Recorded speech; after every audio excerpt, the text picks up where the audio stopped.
ನಡೆದಂಥ 19ನೇ ಚುನಾವಣೆಯಲ್ಲಿ ಇವತ್ತು ಕೋರ್ಟ್ ಆದೇಶ ಸಂಬಂಧ ಇವತ್ತು 4 ಕ್ಷೇತ್ರಗಳನ್ನ ಕೋರ್ಟ್ ತಡೆದಿರುತ್ತೋ ಅದರಲ್ಲಿ ಸಹಿತ ಬೈಲಹೊಂಗಲ ಕ್ಷೇತ್ರವು ಸಹಿತ ಒಂದು. ಇವತ್ತು ಬೈಲಹೊಂಗಲ ಕ್ಷೇತ್ರದ ಚುನಾವಣೆ ಅಧಿಕೃತವಾಗಿ ಘೋಷಣೆ ಆಗಿದೆ.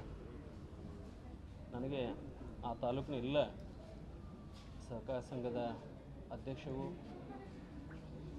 ಆಡಳಿತ ಮಂಡಳಿ ಜೊತೆಗೆಲ್ಲ ಆ ತಾಲೂಕಿನ ಹಿರಿಯ ಸರ್ಕಾರಗಳು ಆಶೀರ್ವಾದ ಮಾಡಂತ ಇವತ್ತು 54 ವೋಟ್ಗಳು ಬಿದ್ದು ಇವತ್ತು ನಾನು ಗೆಲುವನ್ನು ಇವತ್ತು ಚುನಾವಣೆಗೆ ಘೋಷಣೆ ಮಾಡಿದ್ದಾರೆ. ಪ್ರಥಮವಾಗಿ ಆ ತಾಲೂಕಿನ ಎಲ್ಲ ಹಿರಿಯ ಸರ್ಕಾರಕ್ಕೆ ಅಭಿನಂದನೆ ಸಹಿತ ಧನ್ಯವಾದ ಸಹಿತ ಸಲ್ಲಿಸ್ತೀನಿ. ಅದರ ಜೊತೆಗೆ ನನ್ನ ಪಕ್ಕದ ಕ್ಷೇತ್ರ ಕಿತ್ತೂರು ಸಹಿತ ನಮ್ಮದೇ ಆದಂಥ ಜವಾಬ್ದಾರಿ ಇತ್ತು.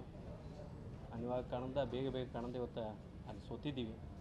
ಅಲ್ಲಿ ಮತವನ್ನು ಮಾಡಿದಂಥವ್ರಿಗೂ ಸಹಕಾರಿಗಳು ಮತ್ತು ಎಲ್ಲ ಹಿರಿಯರಿಗೂ ಆ ಕಿತ್ತೂರು ಕ್ಷೇತ್ರ ಎಲ್ಲರಿಗೂ ಸಹಿತ ಮತದಾನ ಮಾಡ್ತಾವ್ರಿಗೆ ಎಲ್ಲರಿಗೂ ಅಭಿನಂದನೆ ಸಹಿತ ಸಲ್ಲಿಸ್ತೀನಿ. ವಿಶೇಷವಾಗಿ ವಿಕ್ರಮನಂದಾಗ ಪರವಾಗಿಯೂ ಸಹಿತ ನಾನು ಅಭಿನಂದನೆ ಸಹಿತ ಸಲ್ಲಿಸ್ತಕ್ಕಂಥ ಕೆಲಸವನ್ನು ಕಿತ್ತೂರು ಸೋತಿದ್ದಕ್ಕಾಗಿ ದೊಡ್ಡಗೌಡರು ಅಸಮಾಧಾನ ಆಗಿದ್ದಾರೆ, ಬಣವನ್ನು ಚೇಂಜ್ ಮಾಡ್ತಾರೆ ಅಂತ ಹೇಳಿ ಈಗ ನಾನು ಅಣ್ಣ ಸಬಣ್ಣ ಬಂದದ್ದು ತಾವು ನೋಡಿದ್ದೀವಿ. ಮೊದಲಿಂದ ಹೇಗಿದ್ದೀವಿ ಹಾಗೇ ಇದ್ದೀವಿ.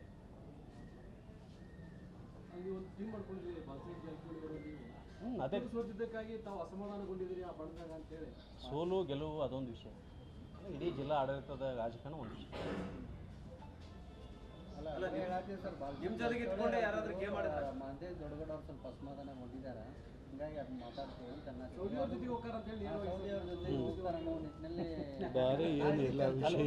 ಅಲ್ಲ ಅಸಮಾಧಾನಗೊಂಡ್ರೆ ನಾವು ಬಾಲಚಂದ್ರ ಜೊತೆ ಜಗಳಾಡ್ತೀವ್ರಿ. ನಾವು ಬಾಲಚಂದ್ರ ಜಾರಕಿಹೊಳಿ ಜೊತೆ ಜಗಳಾಡ್ತೀವಿ. ಬೇರೆಯವ್ರ ಕಡೆ ಹೋಗೋದೇನು ಪ್ರಶ್ನೆ ಬರ್ತದ? ನಮ್ಮಲ್ಲಿ ಏನೋ ತಪ್ಪು ತಡೆಯಾದ್ರೆ ನಾವಲ್ಲಿ ಜಗಳ ಇಲ್ಲ. ಅವಾಗಿನ ಹೇಳಿದಾಗ ಬಾಲಚಂದ್ರ ಸೌಕರ್ಯ ಕೇಳ್ಬೇಕು, ಆ ಪ್ರಶ್ನೆ ಗೊತ್ತಿಲ್ಲ ಅವಾಗ ಹೇಳೋದು.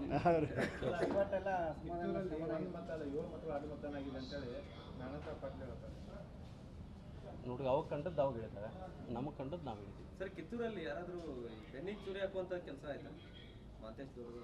ಆಯಿತು, ಈಗ ಬೆನ್ನಿ ಚುಗಿ ಅಂದ ಕೂಡಲೇ ಒಂದು ಸಲ ಸೋಲಾಗ್ಯದ. ಸೋಲಾದದ್ದು ನಾವು ಒಪ್ಪಿದ್ದೀವಿ.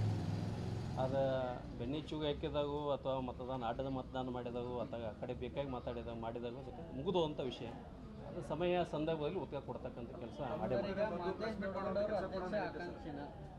ಈಗಾಗಲೇ ಅನ್ನಸಾಮಾನ್ಯ ಹೇಳಿದೆ. ಇರ್ತಕ್ಕಂಥ 14 ಚುನಾಯಿತಗಳಿಗೆ ಎಲ್ಲರೂ ಆಕಾಂಕ್ಷೆ ಈಗ ತಗೋತಾ ಅದಕ್ಕೆಲ್ಲ ಬದ್ಧ ಇದೆ. ಕಿತ್ತೂರು ಸೋಲಿಗೆ ನೀವೇ ಕಾರಣ ಅಂತೇಳಿ ನಿಮ್ಮ